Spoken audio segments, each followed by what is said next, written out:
staying safe and well. We're going over to Netflix today for an 8-episode series. Yes, an action thriller comedy series, this one. And yeah, got a lot of hype because of who's in it. And the main guy in this one is, of course, old Arnie, Arnold Schwarzenegger. We're going to have a look at something called FUBAR today. Please, if you're new to the channel, push that subscribe button, push the bell notification. It's great to have you on board. Everything film and TV, of course. And if you are pushing buttons, you can press that little like button. I'm trying to just get to 10 likes. I'm getting very, very close. So if you can, before you listen on, if you can press those buttons and leave us your comments, let us know what you think. And yeah, like this review, I give other people's views. I give my little 2 pennyworth as well, but it's what other people are thinking and what the public are thinking. So I give a little, a fair mix of stuff. It's not just all about me, it's about opinions. So let us know your opinion as well. It'd be great to hear from you. It premiered on May the 25th, 2023. I'm recording this on the 2nd of June 2023. It probably took me 4 or 5 days to get through this, which means I wasn't on the edge of my seat waiting for the next episode or wanting to go on to the next episode. I tended to watch it while I was here in the office rather than downstairs chilling out. As I say, I can relax more downstairs. But yeah, so I wasn't gripped. Let's say I wasn't gripped by this. In this film, of course, we've got Arnie, as we've said, Arnold Schwarzenegger. We've got Monica Barbaro, Milan Carter, got Gabrielle Luna, Fortune Feimster. There's a good name as well, all starring in this. What's it about? Well, Luke Brunner and his daughter Emma have lied to each other for years, neither of them knowing that the other is a CIA operative. Well, of course they don't. They don't, even the partners don't. Once they both learn the truth, they realise they do not actually know anything about each other. Okay.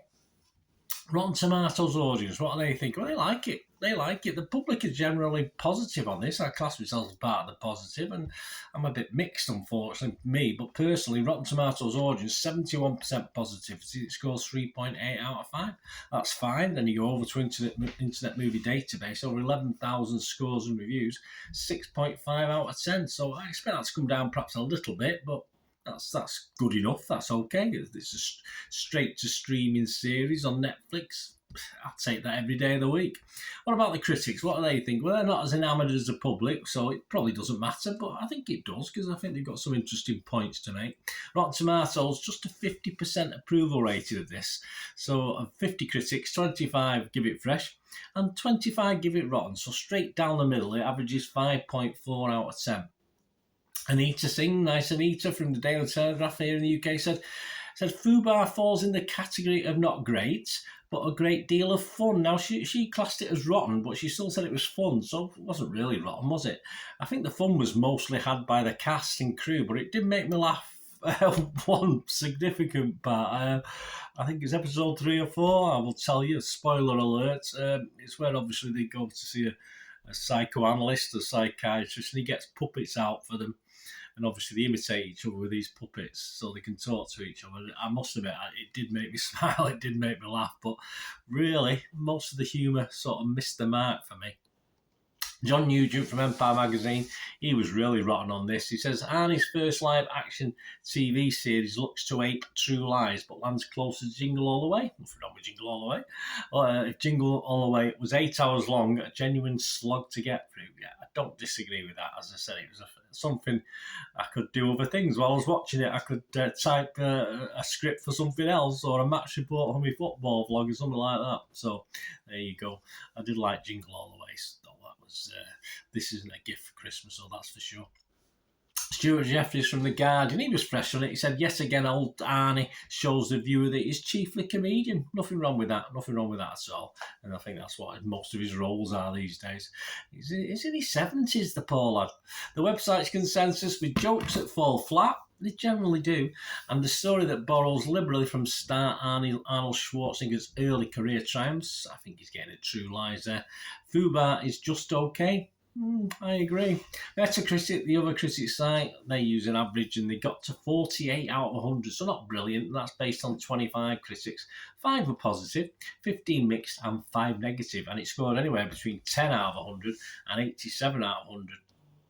I won't read the low ones out, but Chicago sometimes is Richard Rupert, who we quote from time to time. He only gave it 33. He said, FUBAR is a violent, virtually laugh-free disaster film with cheap and sexual humour. Standard issue action sequences and paper-thin characters get to the chopper and flee this one instantly. Yes, I think obviously there's a link there with the sexual humour. I think though the sex is fairly mild, it's fairly unwanted in this, to be honest with you. You know, do you really want Arnie to look at Arnie trying to be sexy? Not particularly. I'm sure someone might, but not for me. Not for me. Just grow old gracefully. And all right, the younger cast, fair enough. I mean, but come on. Collider's Nate Richards like it though. He gave it 67. He said, "There's nothing offensively terrible about FUBAR. It just needed its story to be much more focused than what it ended up being. However, even at its weakest moments, it has heart, and Schwarzenegger and Barbaro make for a great leading duo." Yeah, I think the chemistry worked for the most part between those two. It got off to a rocky start, but I think it improved.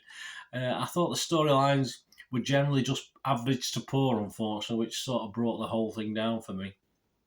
So there you go. There's everyone else's views. Just my little, to add to what I've already commented, as a Rotten Tomatoes consensus says it was okay as a watch. As I say, I could do other things while I watched it. I don't have to totally focus on it and worry about it. Subscribe to Netflix anyway, so anything that's half decent or okay, I'll take it. I'll take it all day long because there's some garbage, isn't there? Let's be honest about it on Netflix and Amazon. If my ratings end to finish off, let me know what you thought, what your rating was. Metacritic, I'd have to give it a mixed. Rotten Tomatoes, well, you've only got Fresh and Rotten, and obviously they're split down the middle, the critics, were they, 25-25. I'd have to go Fresh. I can't say it's rotten, but I'd have to go Fresh. And if it was a score for Internet Movie Database out of 10, yeah, I'd have to give it a 5.5, just below that magical 6 out of 10 figure. But as I say, I wasn't that overly impressed with it to give it a watchable score. As I said, for an 8-episode series, a lot of fill, a lot of stuff I got a bit bored with. So yeah, I'll give it 5.5 out of 10. Thanks for watching, and let me know your scores. It'd be great to hear from you about this film or anything to do with film and TV. So it'd be great to hear from you. Thanks for watching. Till we meet again, that's one thing, don't I? Please stay safe, everyone. Bye for now.